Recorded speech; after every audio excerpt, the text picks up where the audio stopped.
guys, welcome to Mupare Training Academy. So guys, வந்து இன்னைக்கு SI Ultimate ல நம்ம என்ன சப்ஜெக்ட் பார்க்க போறோம் அப்படினு பாத்தீங்கன்னா உளவியல் வினாக்கள் தான் பார்க்க போறோம். சோ உளவியல் வினாக்களை நாங்க எடுத்துட்டு போயிட்டு இருக்கோம். கூட சேர்ந்து நீங்களும் பார்த்துட்டே வரீங்க.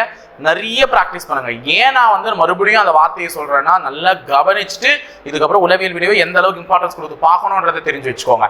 ஏன்னா நம்மளுடைய எக்ஸாம் வந்து 2.5 மணி நேரம். நான் இல்லைன்னே மறுக்கல, ஓகேவா? 2.5 மணி நேரம் உங்க எக்ஸாம் எஸ்ஐக்கு. ஆனா நீ வந்து உட்காந்துட்டு ஃபர்ஸ்ட் எடுத்தோன்னே ஜிஎஸ் எல்லாம் பொறுமையா போட்டுட்டு கடைசியில வந்து ஒரு 1 hour மோர் அப்படின்னு ஒண்ணு ஐயோ உளவியலே தொடலையே அப்படின்னு வந்து வேக வேகமா போடும்போது என்ன பண்ணுவேன்? ஒன்னையும் அறியாம நிறைய தவறுகள் பண்ணுவேன், ஓகேவா? தெரிஞ்ச ஒரு கேள்வியை கூட தப்பா போட்டு வந்துட்டு வெளியில வந்துச்சா அந்த ஒரு கேள்வினால தான் கட் ஆஃப்குள்ள வரல, இல்லைன்னா நான் தான் அடுத்த எஸ்ஐ அப்படின்ற மாதிரி சொல்லுவீங்க. இது ஒரு பிரச்சனை இருக்கா உனக்கு? அடுத்து ஒரு பிரச்சனை இருக்கு. அது என்ன அப்படின்னு பாத்தீங்கன்னா, ரெண்டாவது விஷயம் வந்து ஒரு முக்கியமான பிரச்சனை என்னன்னா, ஃபர்ஸ்ட் உளவியலை அட்டென்ட் பண்ண சொன்னாங்கன்ற ஒரு விஷயத்துக்காக கான்சென்ட்ரேட் பண்ணி உளவியலை வந்து ஃபர்ஸ்ட் என்ன பண்ணுவாங்க, மையப்படுத்தி போட்டு வந்துருவாங்க. நிறைய இன்ட்ரெஸ்ட் கொடுத்து டைம் போறதே தெரியாம போட்டு வந்துருவோம். அதுக்கே ஒரு 1.5 மணி நேரம் ஆயிடும். 1 hour மோர் அப்படின்னோடனே ஓடு ஜிஎஸ் ஓடி போயிட்டு கொஷினை படிக்கிறது கூட கிடையாது. ஆன்சர் ஆப்ஷன் பார்த்தோம்னா இவரா இருக்குமோ அவரா இருக்குமோ, எனக்கு கன்ஃபியூஸ் ஆகிறது ஜிஎஸ் பார்ட்ல தான். அதுலயே வந்து கன்ஃபியூஸ் பண்ணி நிறைய பேர் என்ன பண்ணிட்டு வந்துருவீங்கன்னு பாத்தீங்கன்னா மார்க் மாத்தி ஆன்சரை போட்டு வந்துருவீங்க. ஸோ அந்த ஒரு விஷயம் இருக்கக்கூடாதுன்னா சைக்காலஜில ஸ்பீடு அவசியம். தட் மீன்ஸ் எந்த அளவுக்கு நீ விவேகமா யோசிக்கிறியோ அதை விட முக்கியம் வேகம்.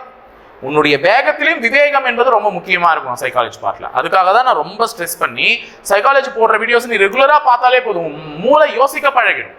நான் போடுற கொஸ்டின்ஸ்க்கு நீ யோசிக்க பழகிட்டுனா உன் கொஸ்டின்ஸ்லாம் உனக்கு ஒண்ணுமே இல்லை, ஜுஜுபி ஆயிடும். அவ்வளவுதான், நீ பாட்டு அழகா அட்டென்ட் பண்ணிட்டு வந்துருவேன்.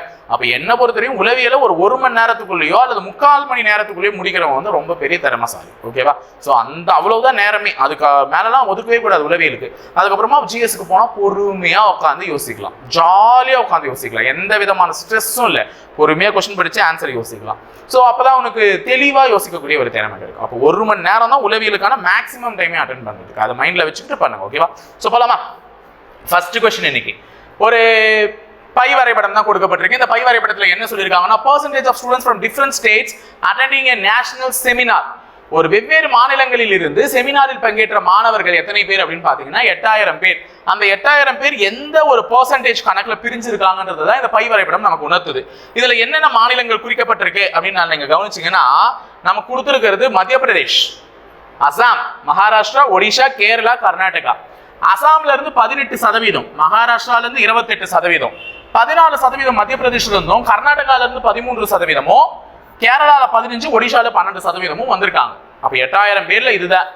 முதல்ல இந்த 8000க்கு இந்த சதவீதத்தை கண்டுபிடிக்க கத்துக்கோங்க, அதுதானே முக்கியம். இப்ப 8000 என்பது வந்து பாத்தீங்கன்னா ஒரு முழு தொகை. இந்த 8000 என்பது எத்தனை சதவீதம்? 100%. 8000 என்பது என்னது? 100%. இப்ப இதனுடைய 10% கண்டுபிடிங்க 8000க்கு அப்படின்னா, 100ல எப்படி ஒரு 0 போதோ 8000ல ஒரு 0 போயிடும். அப்ப 800ன்றது தான் எத்தனை சதவீதம்? 10. அப்ப 1%னா 0 போய் தானே 1 வந்திருக்கு. அப்ப ஒரு 0 போச்சுன்னா 80. அப்ப உனக்கு அந்த ஒரு நம்பரை பார்க்கும்போது அதனுடைய 10%, 1% கண்ணு முன்னாடி மின்னணும். இப்ப பாருங்க, 8000 என்பது 100%, அதனுடைய 10% 800, 1% 80. இப்ப இதை உனக்கு கேட்கறாங்கன்னா உனக்கு ஜெனரலாவே கண்டுபிடிச்சுக்கோங்க. இப்ப 12%. ஒடிஷாவில இருந்து இந்த செமினாருக்கு பங்கேற்றவர்கள் எத்தனை பேர் அப்படின்னு கேட்கறாங்க. ஒடிஷாவிலிருந்து பங்கேற்றவர்கள் 12%. இதுதான் ஒடிஷா அப்படின்னு நீ சொல்லிட்டேன்னா, நீ கொடுத்திருக்கிற பதில் எதுல கொடுத்திருக்க? சதவீதத்துல கொடுத்திருக்க. ஆனா நான் கேட்கறது எத்தனை பேர் என்ற எண்ணிக்கையில். அப்ப எண்ணிக்கையில கேட்கக்கூடிய கேள்விக்கு நீ சதவீதத்துல பதில் சொல்லக்கூடாது, ஓகேவா? அப்ப எத்தனை பேர் பங்கேற்று இருக்கிறார்கள் நான் கேட்கும் போது நீ இந்த சதவீதத்தை எதுவா மாத்தணும்? எண்ணிக்கையா மாத்தணும். அப்ப மொத்தமா 8000 பேர். அந்த 8000 பேர்ல எத்தனை சதவீதம் பேர் போயிருக்காங்க ஒடிஷால இருந்து? 12%. அப்ப எப்பவுமே சதவீதத்தை என்னன்னு எழுதுவ? by 100 தான் எழுதுவேன். சதவீதத்தை என்ன எழுதுவேன்? by 100. டோட்டலா 8000 பேர்ல 12% போயிருக்காங்கன்னா 12/100. 28%னா 28/100. 32%னா 32/100. அவ்வளவுதான். இப்போ இந்த 2 0க்கு இந்த 2 0 கேன்சல். மிச்சம் 80 இருக்கா? இந்த 80 இந்த 12ஓட பெருக்குனா ஆன்சர். சோ 12 × 80. ஓகேவா? முதல்ல இந்த 0 கடைசியில எப்படியும் சேரதான் போகுது, அதை ஓரமா வச்சுக்கோ. 8 2 என்ன? 16. 1 ரிமைண்டர். 8 8, அங்க ஒரு 1, 960 பேர். அப்ப 12 × 80னா 960 பேர் தான் என்ன பண்ணிருக்காங்க? ஒடிஷாவில இருந்து போய் பங்கேற்று இருக்கிறார்கள். 12 8 96, ஒரு 0 அப்படியே சேர்த்துக்கிட்டேன் கடைசியா.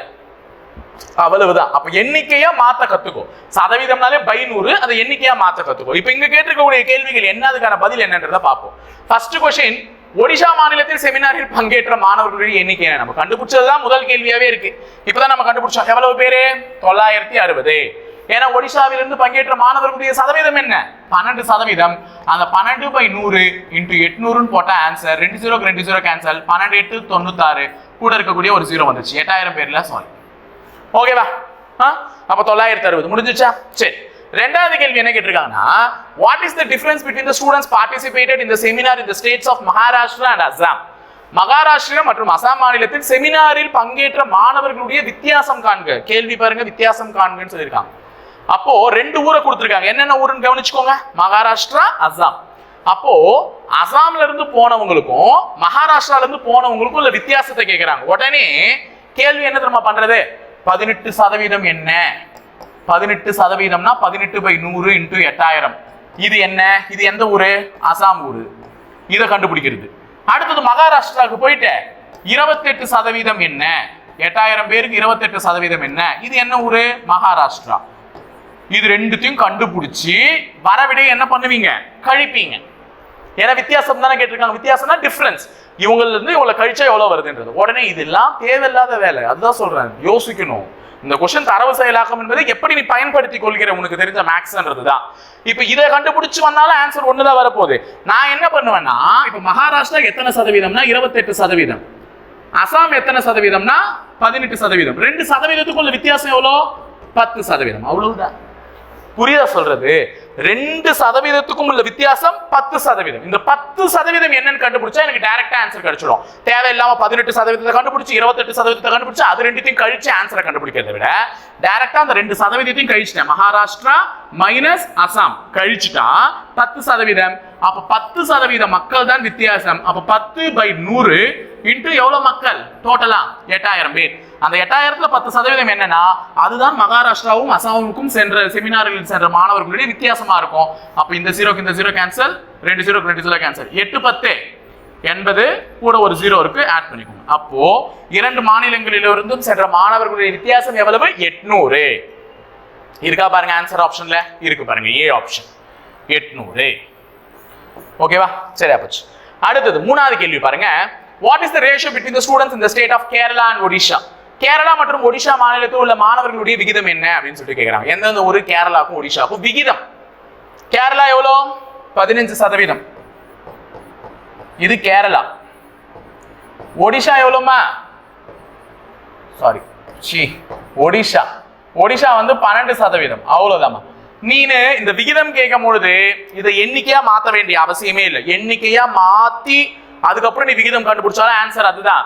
டைரக்டா இந்த சதவீதத்தை அடிச்சு கொடுத்தாலும் ஆன்சர் அதுதான். நீ உட்காந்து அது எண்ணிக்கையா மாத்தாத.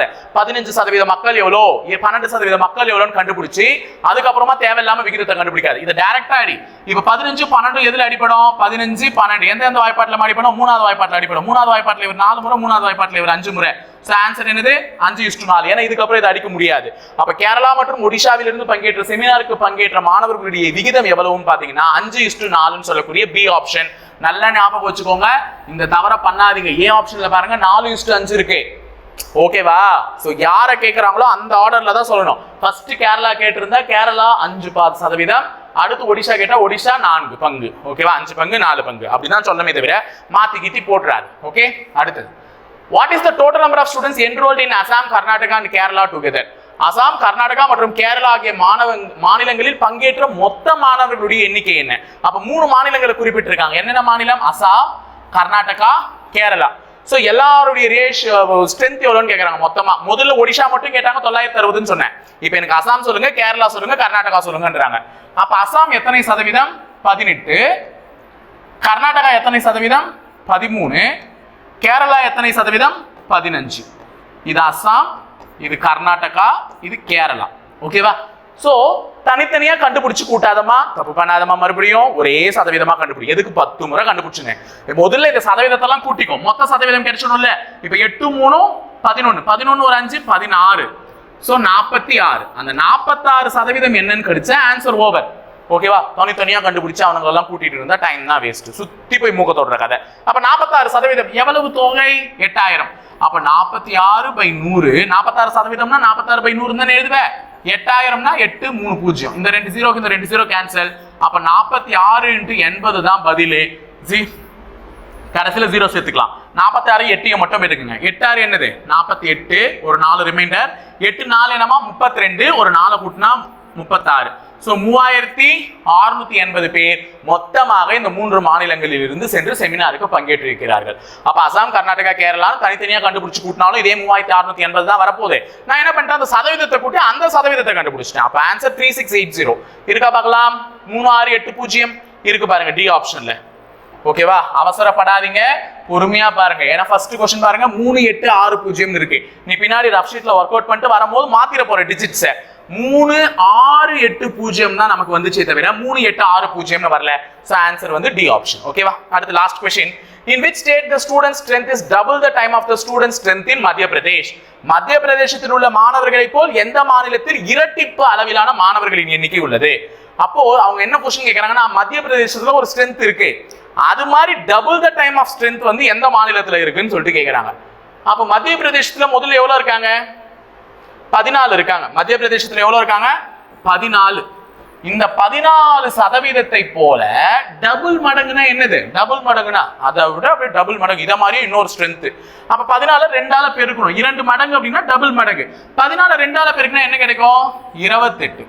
அப்ப இதை பார்த்தாலே சொல்லலாம், இது கணக்கெல்லாம் போட வேண்டிய அவசியம் இல்லை. அப்ப 14 மடங்கு சதவீதத்தை கொண்ட மத்திய பிரதேஷ் மாநிலத்தில் உள்ள செமினாருக்கு சென்ற மாணவர்களின் எண்ணிக்கை போல 2 மடங்குனா 28%. அது எந்த மாநிலத்தில் இருக்குன்னு கேக்குறாங்க. 28% எந்த மாநிலத்தில் இருக்கு? மகாராஷ்டிரால இருக்கு.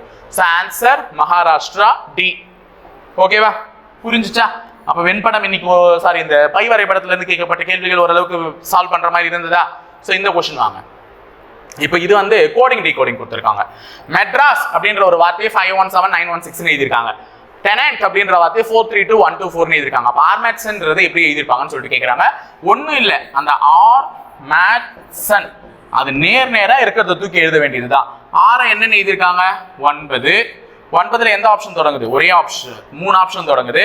சோ ரெண்டாவது நம்பர் கண்டுபிடிங்க. எம் என்னன்னு எழுதிருக்காங்க? 5. அப்ப ரெண்டாவது 5 இருக்கிறதுனால இந்த ஆப்ஷன் வெளியே போகுது.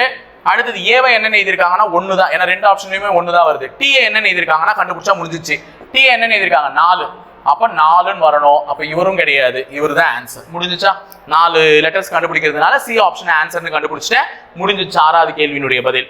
அடுத்தது 7வது கேள்வியினுடைய பதில் ஒர்க்க 4 12 9 16 எழுதிருக்காங்க. அப்ப உமன் என்னன்னு எழுதலாம் அப்படின்னு சொல்லிட்டு கேக்குறாங்க. நல்லா ஞாபகம் வச்சுக்கோங்க, ஒர்க்க என்னன்னு எழுதிருக்காங்களாம்? 4 12 19 9 9 9 9 16 எழுதிருக்காங்க. நல்லா கவனிங்க. ஏபிசிடியை முன்னாடி இருந்து பார்த்துட்டு உங்களுக்கு ஏ வந்து first letter, B second letter, C third லெட்டர்னு தெரியும்.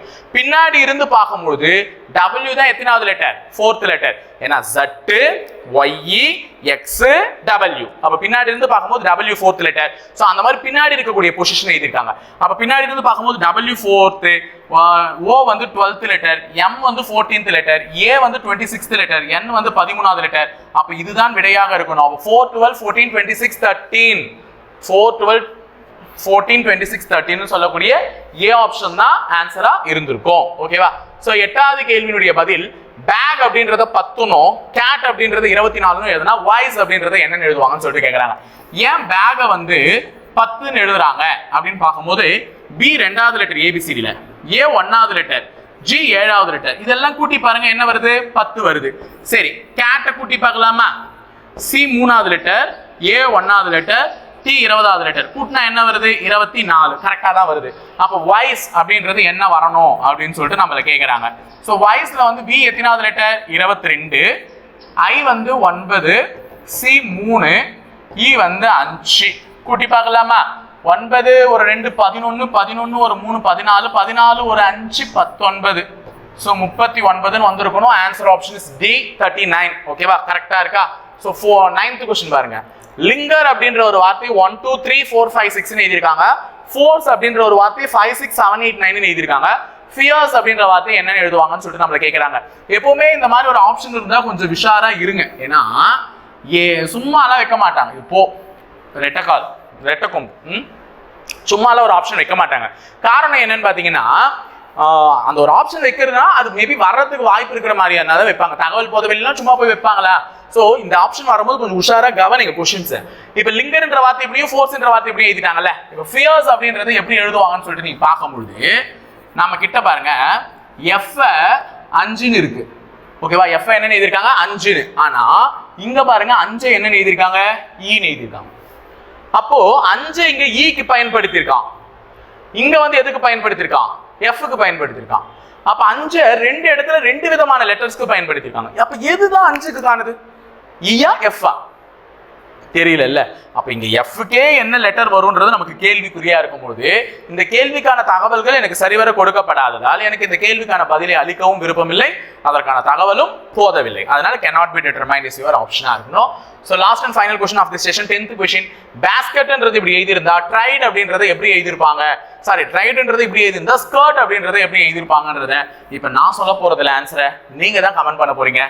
ஏவா, பியா, சியா, டியா அப்படின்றத கமெண்ட் பண்ணுங்க. ஸோ உங்களுக்கான ஒரே ஒரு எக்ஸ்ட்ரா கொஸ்டின்ஸ் ஒன்று கேட்க போறேன். ஸோ எந்த அளவுக்கு நீங்க யோசிச்சிருக்கீங்கன்றது இது உங்களுக்கு காமிக்கும். ஸோ இப்போ இந்த கேள்விக்கு கரெக்டா பதில் சொல்லிட்டு போங்க. எல்லாரும் சொல்லிடுவீங்க ஈஸியா. ஸோ கேட்கக்கூடிய கேள்வியை கவனிச்சுக்கோங்க. ஜூன் அப்படின்றது நவம்பரோட தொடர்பு படுத்துறேன். என்னது? நவம்பரோட தொடர்பு படுத்துறேன். ஜூன் அப்படின்றத நவம்பரோட தொடர்பு படுத்தினா ஜூலை அப்படின்றத நான் எந்த மாசத்தோட தொடர்பு படுத்துவேன்னு கேட்கிறேன். உங்களுக்கான ஆப்ஷன் பிப்ரவரி கூடயா, செப்டம்பர் கூடயா, ஆகஸ்ட் கூடயா, தட் மீன்ஸ் இது சி, ஆகஸ்ட் கூடயா இல்ல ஏப்ரல் கூடயா? ஸோ மறக்காம கமெண்ட் பாக்ஸ்ல கமெண்ட் பண்ணுங்க. ஸோ ஜூன் அப்படின்றத நவம்பரோட நான் தொடர்பு படுத்தினா, ஜூலை அப்படின்றத சாரிமா இது ஜூனே கிடையாது, ஆமா ஜூன்ன்றது நவம்பரோட தொடர்பு படுத்தினா ஜூலைன்றது எதோட தொடர்பு படுத்துவீங்கன்னு கேட்கிறேன். பிப்ரவரியா, செப்டம்பரா, ஆகஸ்டா, ஏப்ரலா அப்படின்றத மறக்காம ஆன்சர் கமெண்ட் பண்ணிட்டு போங்க. 2 கேள்வி கேட்டிருக்கேன். இந்த கேள்விக்கு பதிலும் நீங்க தான் சொல்லணும், இந்த கேள்விக்கு பதிலும் நீங்க தான் சொல்லணும். மறக்காம சொல்லிடுங்க. இணைந்திருக்க தொடர்ந்து பயணிப்போம். முப்படை பயிற்சி மையத்தோட. நன்றி, வணக்கம்.